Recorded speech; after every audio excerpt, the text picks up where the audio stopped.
Concrete పనులను ఈ నెలాఖరున ప్రారంభిస్తామని జలవనరుల శాఖ మంత్రి దేవినేని ఉమా అన్నారు.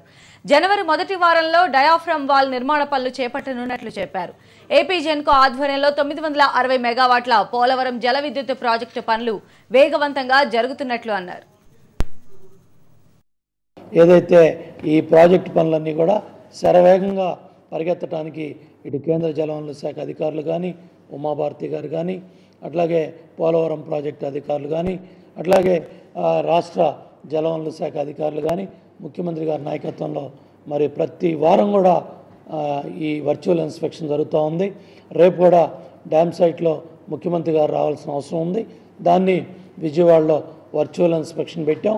ఈ నెలాఖరు కల్లా పోలవరం డ్యామ్ సైట్లో ఈ కాంక్రీట్ పనులకి శ్రీకారం చుడుతున్నాం కాబట్టి ముఖ్యమంత్రి గారు 4వ వారం మరి చివరిలో డ్యామ్ సైట్కి వచ్చి ఈ పనులకి శ్రీకారం చుడతారు.